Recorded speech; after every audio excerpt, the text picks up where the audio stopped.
you know how the state of technology advances, and when I bought these, it was like, this is cutting edge, state of the art. Now it's like, these are old. I was going to say, how long ago was that? Oh man, a year and a half? there's a wire. So that alone sets this apart as the Cadillac, but the 1980s Cadillac. Welcome back to the GCC Testimony podcast, and what I can only describe as the long-awaited episode, as this is our third attempt, count them, 1, 2, 3, third attempt of making this testimony, which Jana was saying earlier, might be God trying to tell us we shouldn't be doing this. So this may be our last interview. I don't know. If something awful happens, you'll have this as a testimony. No. Technical difficulties is what we'll say. Illness. Yeah, oh man. Oh goodness. It's not like we keep crazy hours. So, we're both pretty open with our calendars, and you know Not how much much going going on. Yeah. Yeah, with your how many kids? No. And they're out conquering the world now. So how old are they now? Emmeline's 19. 19. Yes. Oh man. How long have y'all been here? Since 2017, fall of 2017. All right, I'm asking very aggressively because at this point we've asked all the nice questions in the previous session. So, okay. Wait, so 2019? 2017. 2017. Oh, Yeah. Wow. Wow. Yeah, so they were little. Emmeline was in 6th grade, I believe. Oh, my word. Okay, and she just ran a marathon. She and did. My Is goodness. taking the last exam of her 3rd semester of college as Okay. we speak. Okay. Yeah. Jack's a senior. He's 17. Yep, plays everything. Can he fix things? Is that sort of the goal? That's, yeah. Awesome. He's getting there. Okay.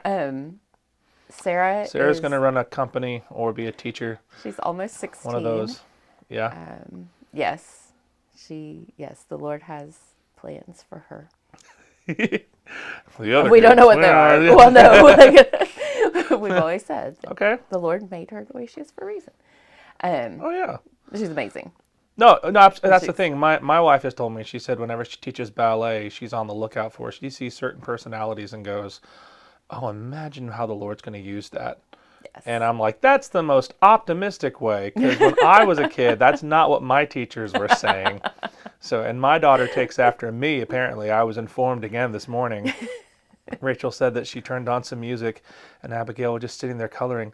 She said she was getting emotional just listening Aww. to this like classical arrangement of Oh Holy Night or something, and she was like,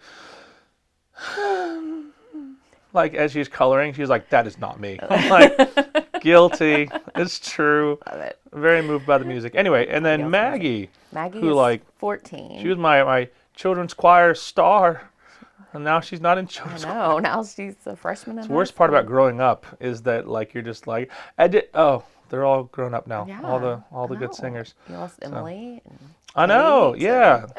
I know. you have them for Get youth working, now, but people. not Make for more children's kids for choir. me. This is like, I got a children's choir roster to fill. Anyway. You still have Michelle. I do. Yeah, no. We're very blessed. This is just going to be us visiting, I guess. It's forget the testimony part. So this is Jana Grayson, everyone. And what is your official title, lest I say it incorrectly? I'm the Director of Children's and Women's Ministries. There you go. So any questions about your children or women, ask Jana. No, okay. Not quite that. But anyway. Cool. So, again, here we are again. So what brought you all to GCC and back in 2017, which is crazy to think about? Because I remember y'all being sort of on the outskirts, and now, I mean, between you and Matt, who's basically like, I mean, how would you say it? I mean, he's basically command control. If there's anything, he will fix things like not even being in the building. So it's kind of like, hey, there's an issue here. Bloop, fixed it. I'm like, oh, all right. Well, okay then. But anyway, so you arrived in 2017. Yes. Tell us your story. I'll pretend like it's my first time hearing it, and we'll go from there. Well, like I told you before, I have the typical church kid. Was raised with devout parents. We went to church every Sunday night, Wednesday night. Did you grow up here or? No, I grew up in Nashville. Gotcha. Big city. Yeah, well, I know. not so much at the time, but it is now. But I made a profession of faith in middle school and was baptized at, the whole thing. Went to Christian school, Christian college. The Lord worked mightily to keep me close. When did you meet Matt? Matt and I met our freshman year of college. Okay. And when did you get married? We got married 2 weeks after I graduated from college. Yes. Yes. There's an infamous story with her husband and myself where I was asking a group of married men what they had to give up when they got married. And he was just like, nothing. It's like, no, well, we got married young and just found out what we liked together. Yes. And I was like, well, bully for you, Matt. Like, defeats my question, but go on. We were 18 and 19 when we started awesome. dating. So This is gonna sound I say we grew so up together. Cool. So he pulls off the bald look really well. So does Peter. Did he have hair when he got married? Is there a picture somewhere? Oh, yes. So it's like, so when I He had met quite a bit y'all, of hair. Jack used to have this big, like he had the long, like hair for Matt's a while. wasn't that long. Okay. But yes. Yeah, but he's like a lover of literature. So like there's an inner poet that's wanting to burst out onto the scene. Okay. That's All right. his background. Cool. Well, this is now my mission to find that picture. So. Funny story about the picture. I had one of our wedding photos like framed on our mantle, and a friend of mine who had only known Matt since he shaved his head walked in one day and she was like, "Who is this guy in the picture?" It's my first husband, and I was like, "That would be Matt when he had hair, or I mean, he still has hair. He just chooses to shave it. He will let you know." The Lord saw us through those early years of marriage. Now, what was your major, if I may? Biology. Okay, yeah, that set you up great for children's and women's ministry. You know? I mean, I do have taught high school biology and chemistry the last several years at our homeschool co-op. There you go. So, yeah. Yeah. But yes, that was I was headed to med school. Okay. And then I met Matt and decided I met a poet and just derailed the whole thing. I decided I wanted to be able to stay home with our Just kids. read you Steinbeck and what can you do? But yes, we say we only made it through those early years of marriage on the prayers of our parents. Matt was in grad school. I was working full time. Just and we were young. It's crazy. Yeah. When you're both working like that, I mean, that's just hard. We had moved away. Yeah. So we had a really good church in the 4 years we were in Knoxville. And, just drew closer to the Lord through our pastors and the relationships we had there. And so when we moved here, it was really difficult because we could not we had trouble finding a church. I mean, every church is different. So we couldn't find a church like our church in Knoxville. Yeah. Was it job related in the move?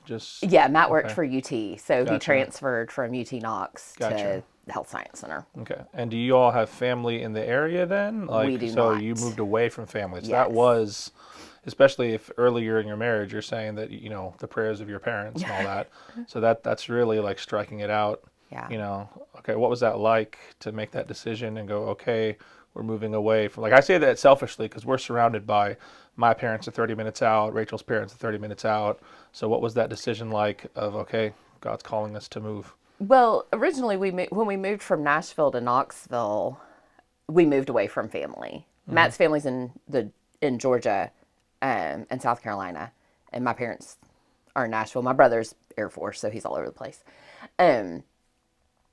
So we had been, when we moved here, we had been away from family for 4 years in Knoxville. So grad school was the impetus or the initial impetus for moving away.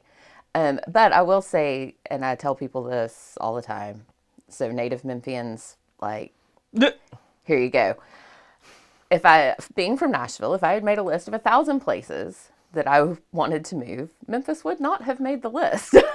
No one that I know of plans to move to Memphis. I was only planning to be here 2 years. We were too. Yeah. And I know so many stories that are just like that. Like, we came for this thing. It's like the mafia, It's like they pulled me back in, It's like, I don't know what deal I made, but yeah. Yes. We've been here 20. now. Our kids are native Memphians, so. That means my daughter will be. Oh, that's scary. That realization was like a game changer. Ooh, yeah. Okay. As far as like considering Memphis home, was when we realized that all of our kids would call Memphis home because it's the only home they've ever known. Wow. So yes, the Lord was. We say we moved here for a job, ostensibly because really it was the Lord at work, and there are so many places in the lead up to the move and the move itself, and then what came in the years after, that could only be God. Divinely appointed, yes. So yeah, we got here. We started having kids. So you didn't have kids till you moved here? No, we had lived in Memphis a year before Emmeline was born. Okay. Yeah. Wow. Got plugged into a church where we were for 10 years. I was also a part of Bible Study Fellowship for about 13 years. So the Lord gave me a place to really grow and study the Word, and you just have strong influences in my life. Good examples, not that I hadn't had before, but of women raising families and being deeply invested in. Yeah, that multi-generational aspect it's easy for us to kind of build little conclaves of our own generation, but you miss out on even just the reminder that you're going to make it. Yes. You know, and you're like, oh, okay, all right. It's just nice to see someone who survived this chapter. Yes. I remember sitting, and there was a lady whose children, her youngest was in college at the time, so they were all grown, and her talking about doing her BSF Bible study, but then in her other daily Bible readings. And I remember sitting there thinking, how do you have time for that? And now that's where I am, you know? So yes, that example of seasons and how the Lord meets us in the seasons we're in. Absolutely. No, I remember asking a buddy of mine whose kids are now in high school, just like, how do you have time for your personal walk and time with, with your family devotions and all these things that we're called to try and to kind of deepen our faith in God, our relationship with Him. And he's like, I had to become a morning person. And I was like, I did not want to hear that. I'm like, no, it's not. No, I'm a night owl. It's like I have to get up at like crazy early hours so I can get all my stuff done before the kids wake up. I'm like, no, I want a different answer. It's not. Unfortunately, it's true. No. Because I am not a morning person.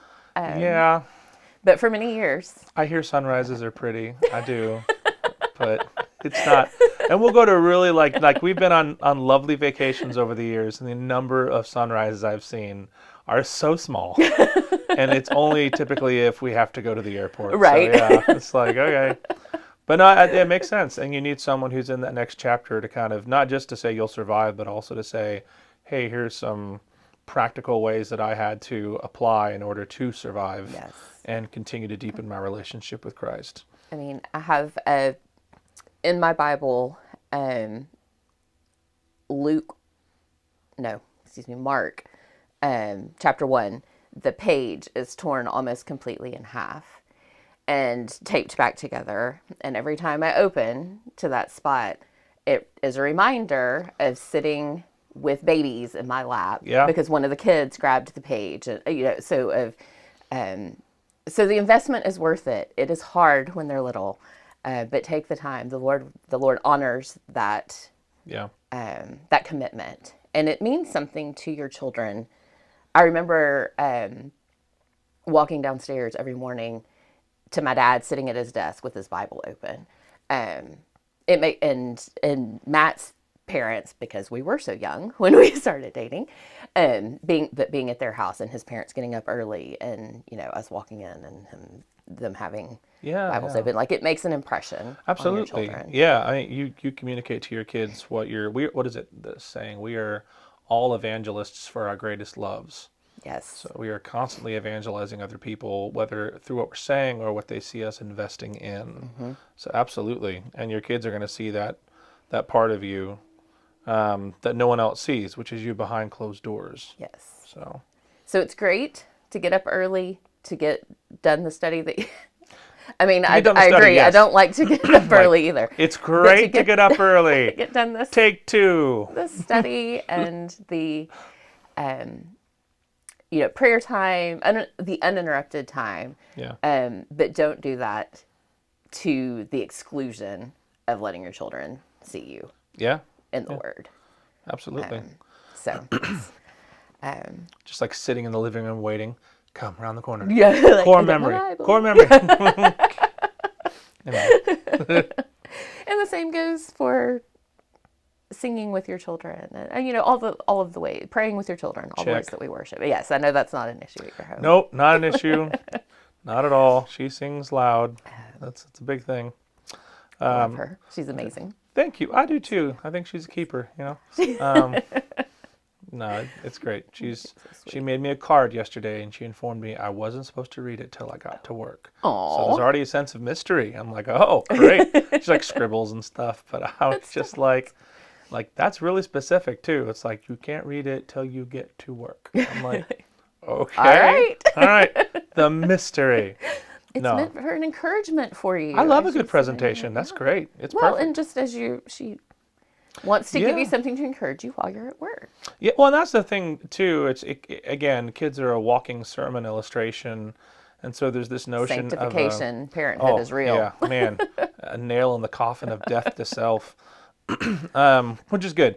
But no, a mentor of mine used to say that the feeling we have when our kids draw us something that's just scribbles, but like we'll put it on the fridge or I'll have it on my desk. It's over there actually, and be like, my kid drew that. Isn't that cute? But in God's, on God's fridge in heaven is like Handel's Messiah or something, like the great works by Christian composers and painters and artists. And he's just like, it's just kids scribbling, but God's got it on his fridge going, look what my kid did for me. Isn't that cute? That's cute. Which is not to demean it. It's more just to say like it pales in comparison to actual splendor, actual glory, actual worship. But it's that example of God still delights in his child doing that. Right. And so that's it's the same feeling, although in a cosmic, infinite sense, that we get when we see our child present us with scribbles. Mm-hmm. And it's not that we look at it and go, ah, yes, the next Rembrandt you will be. So we look at it and we're just like, oh, you did this for me. Yeah. You put time and effort and energy into something for me, and I will take pleasure in it. So, absolutely. So I'm curious then, you were going to go into med school, biology, children's and women's ministry. So walk us through that fork in the road. The work of the Lord. I have been involved in, I started volunteering in the nursery when I was a teenager. We had my church growing up had our children's worship time during the Sunday evening service. Everybody was in worship together Sunday morning. So I volunteered there as a teenager, did VBS, all of the things. I've always loved kids. I headed to med school to be a pediatrician, so okay, that makes sense. Was my thought there. I've always had a love for children, and as I developed spiritually, the Lord presented opportunities for me to continue to work. I taught in the children's program at BSF for 3 years. And biology, Bible? Bible. Okay, Sam. That was Bible. You got to check. And as I, had my own kids and was teaching them and developing just the pedagogy of our home and studying learning styles and different educational philosophies. I spent a lot of time in our early years of homeschooling on those things. And thinking how am I going to use this after the kids are older? There you go. But the Lord has kind of brought all of that together. It's all led to this moment. Yeah. No. But I mean, the third try. But In a sense, yeah, everything does lead to.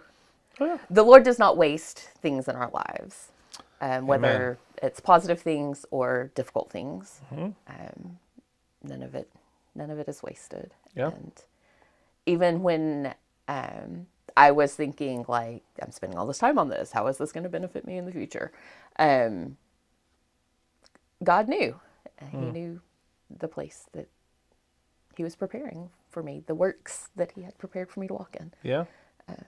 So yeah, just teaching my own kids, teaching other people's kids through co-ops and Sunday school and all the things. So going back to, I guess, sort of making sure we address like testimony, because again, and I know we've talked about this, but let's pretend for the sake of argument that we haven't talked about this before. Was there a specific moment? I know some people have the day and the time. Was it more of a, I know it was this time of my life or this year? Was there a moment, or was it more just a, I guess, do you remember the exact moment, or? Yes and no. I don't remember. Like, I could not tell you the date. Yeah. Or the time, or that kind of thing. But I do remember the feeling and the and praying, Lord, I can't do this on my own. Yeah. Like, About how old were you? I was in middle school. Nice. Yeah. 12-ish. Okay. Well, there we have it. That's your testimony. Saved at 12. Yes. Praise God. Absolutely. And yeah, continuing to be sanctified. And Yeah, as yeah. long as the Lord sees fit to keep What me and here. what a blessing for your parents to see that, but also what a blessing for you to have the parents that you have. I can imagine that was an exciting time for them. And just to know that, again, to know when you come from a legacy like that, I think there's a reason that if I'm playing 3D spiritual chess, I want people to find gospel truths or beautiful things boring, or be too distracted to see them. And so the legacy of having grown up in a Christian home is often, again, seen through the lens of as being boring via the culture. And that's on purpose. But it is a rich heritage. And it's also sort of like a challenge in a sense. You're like, God will provide the grace, but also you're like, okay, like the more you engage with the world, the more you see how many people don't have that heritage. So it's really neat to, I don't know, anyone that has a testimony of preservation, there comes a point where you just kind of, you get to a place where you look around and see people with much better or cooler testimonies. You're just like, who's the Christian comedian? It's like, I wish I had done drugs. It's like, I wish my testimony was more exciting. But I don't know, there's nothing, the angels still celebrate to the same level of the 12-year-old who doesn't have a rap sheet versus the convict that does, and they celebrate in equal measure because that's how grace works. Yes. But it's very easy for those of us who grew up in the church and got saved at a young age to kind of go, okay, that's my story. Sorry, it's not more bells and whistles. And it's like, no, but that's it, isn't it? Yeah. I mean, shouldn't we all, I know I do, pray for a boring testimony in the world's eyes for my child. If God can give them a testimony of preservation, praise the Lord. And if not, then God is still sovereign and still on his throne. But at the same time, so I don't know, I just want to make sure, like, because I'm similar to you. I got saved at 11 in Awanas. It was after Awanas. But I don't remember the day or the time. And I know friends who were like, well, you should know. Like, I'm just going, hold on, I'm sorry. But God knew. God knows. Yes. But no, it's a beautiful thing to be able to look back and go, like, again, not because we did anything to deserve it, but that God placed us in the families that he did, with the godly parents that he did, so that we were built up in our faith before we made it our own, before his Spirit made us alive to receive him into our hearts. At that time, a lot of the groundwork, the foundation was there. which automatically sets you, Lord willing, on a steadier foot as you continue through that journey of sanctification, because you're not just grasping at straws and trying to figure this out.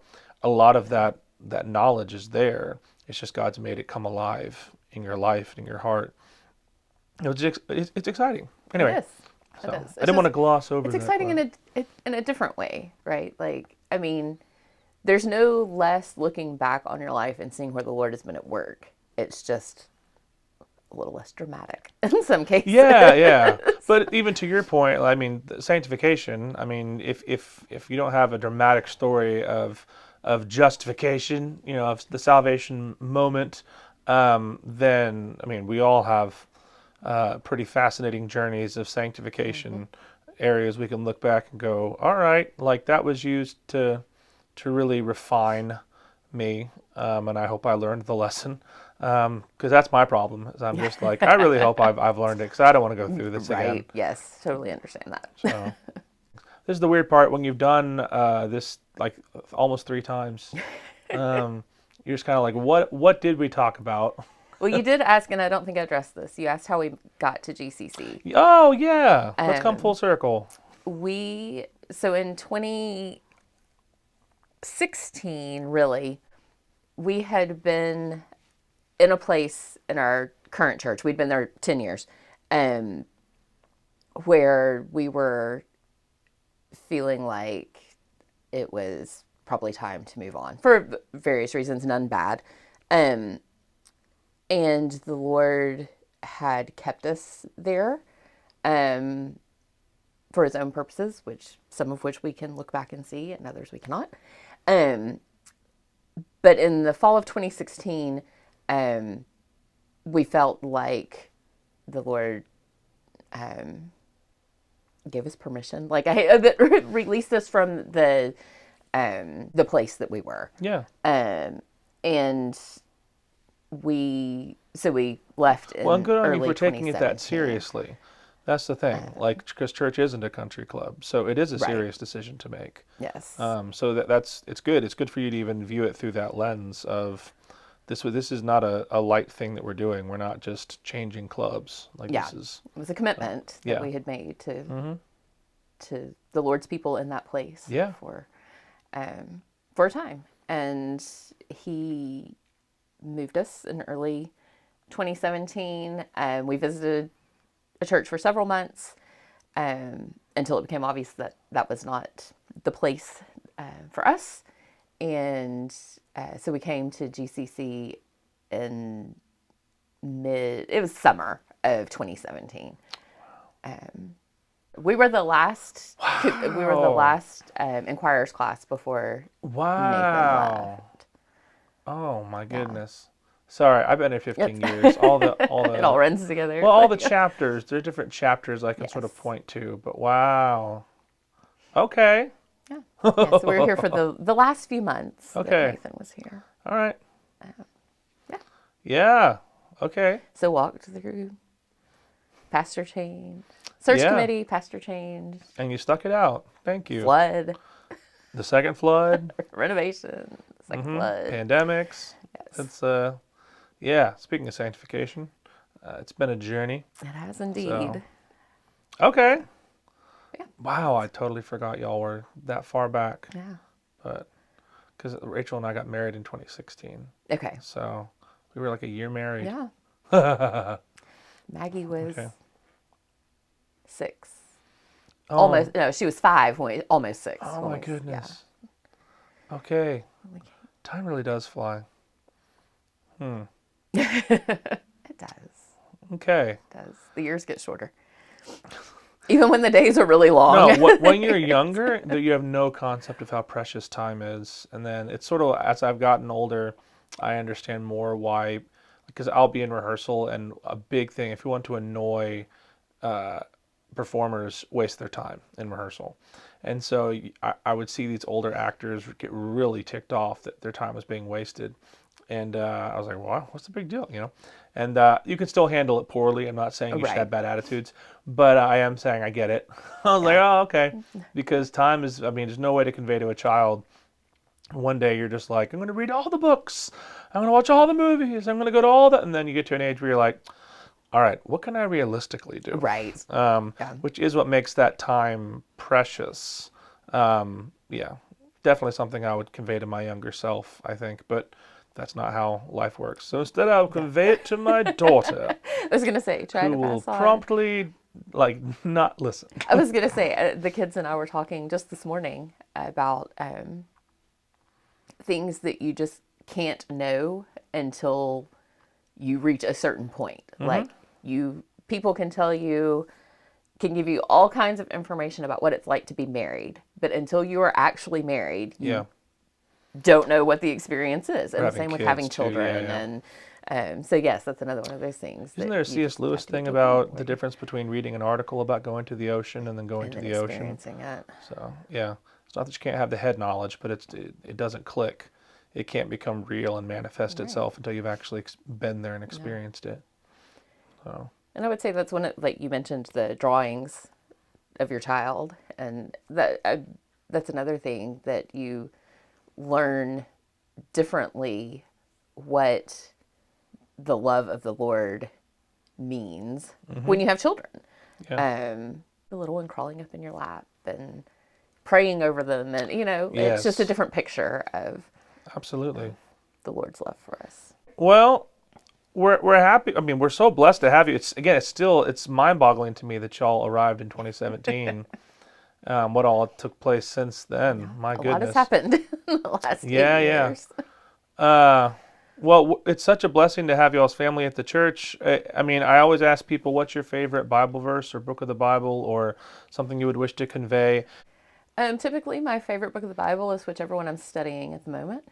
No, seriously. Not helpful, Jana. No, just kidding. But I love Hebrews. Oh, yeah. The book of Hebrews. And who wrote it? That's the question. Anyway. The mystery. That's why I like it.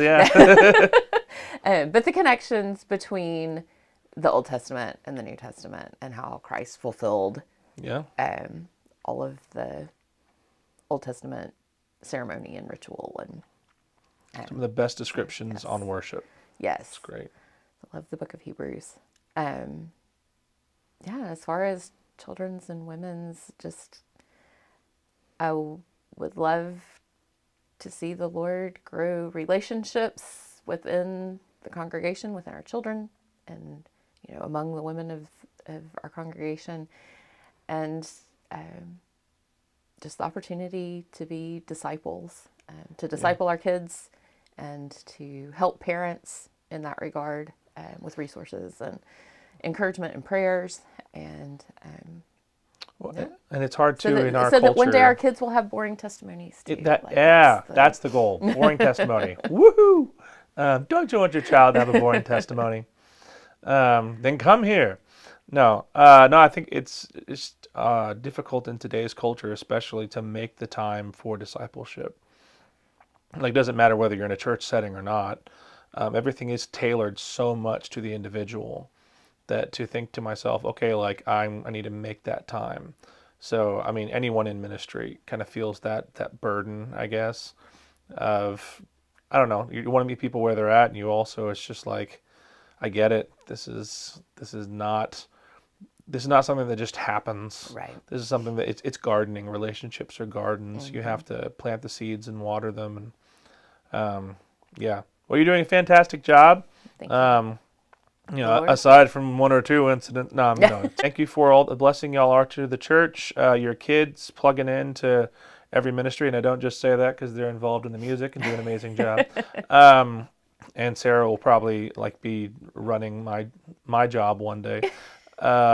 Anyway, I need to teach her guitar. That's what we need to give her one more instrument. Yeah. See where you can get with that. There you go. But doggone it, she likes to go to bed early, so she can't stay up for choir rehearsal. It's so sad. She is a morning person. Hey, she'll go far. Like I said, I hear those sunrises are really pretty. But anyway, thank you for being a blessing to the church. May the Lord bless you and your ministry, your family, because I know that being in ministry and being a parent, it's really hard because when your job involves relationships, that's 24/7. You're never off the clock to a degree. Right. So may He protect your family and your relationships, because again, when we step into this arena, there's a bigger spiritual target on our back. Right. But we deeply appreciate y'all.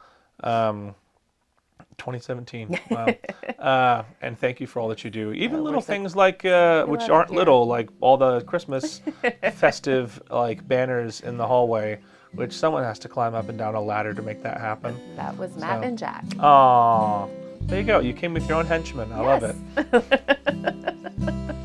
Well, thank you again for making the time and sharing your testimony. And thank you all for watching. Again, the goal is to get to know the people of the church. So next time you see Jana, just walk up and be like, what are the incidents Philip mentioned? I'm kidding. Anyway. Tell me about you. Thank you very much. Thanks, Philip.